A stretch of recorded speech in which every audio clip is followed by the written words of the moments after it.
dans le prochain épisode de Demain nous appartient. Tandis que Marianne cache quelque chose, Audrey avoue la vérité à Damien.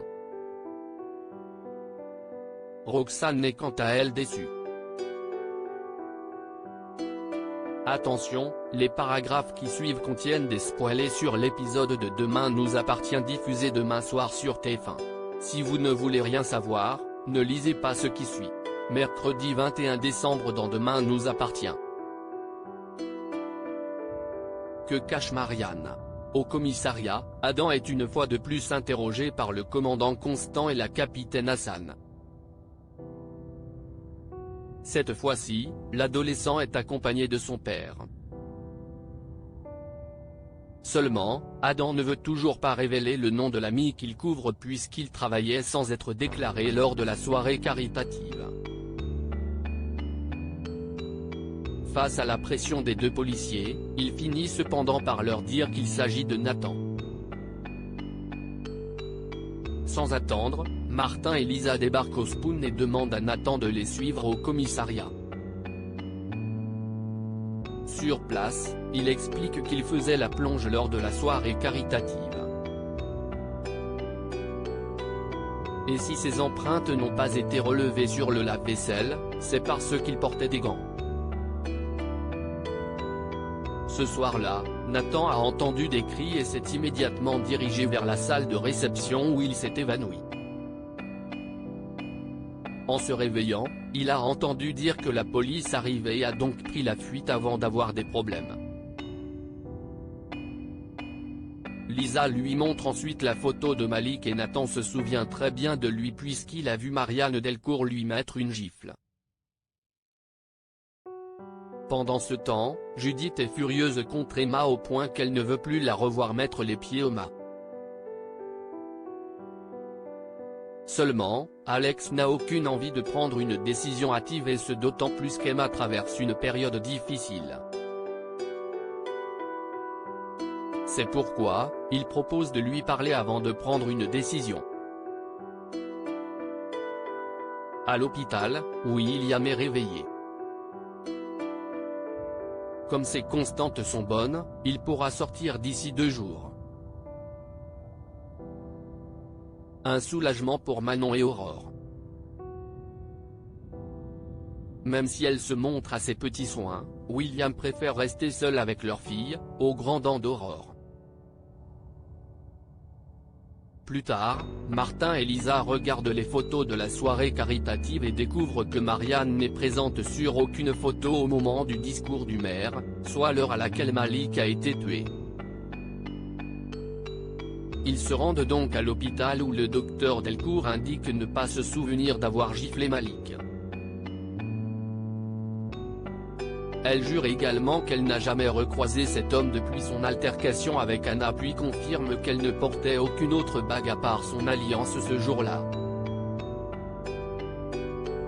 La nuit tombée, Renaud rend à Marianne sa bague et précise qu'il l'a nettoyée afin de faire disparaître les traces. Audrey avoue la vérité à Damien. Léo a préparé un cadeau pour Damien. En effet, le petit garçon lui a acheté un t-shirt Best Beau-Père. En voyant cela, Audrey n'emmène pas large. De son côté, Damien est sans nouvelles d'Audrey. Tandis qu'il croit que son histoire d'amour est terminée, le policier reçoit un message de cette dernière qui voudrait le voir pour discuter. Dans l'après-midi, Damien et Audrey sont au Spoon et l'heure est aux explications. Mal à l'aise, la mère de famille raconte pourquoi elle a réagi de la sorte lors de sa demande en mariage.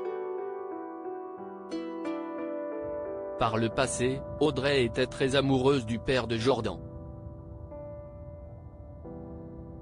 Lorsqu'elle est tombée enceinte, ils avaient même décidé de se marier et avaient invité leur famille ainsi que leurs amis. Mais le jour de la noce, il n'est jamais venu à la mairie. Au bout de quelque temps, il a fini par lui envoyer un message pour s'excuser et lui dire qu'il avait tout simplement changé d'avis. Depuis ce jour, Audrey ne l'a jamais revu et a élevé Jordan seul. Avec ses explications, Damien comprend mieux ce qu'il s'est passé mais assure qu'il n'a rien à voir avec son ex. Très amoureux d'elle, il déclare qu'il a envie de partager sa vie avec elle. Seulement, pour Audrey, Damien est trop bien pour elle et il finira par partir. Un énorme coup dur pour le policier. De retour chez elle, Audrey annonce à ses enfants que Damien ne reviendra pas après les fêtes. Quand ils cherchent à savoir s'ils vont se séparer, Audrey répond qu'elle ne le sait pas. Comme elle peine à contenir ses émotions, Jack, Jordan et Lizzie la prennent dans les bras.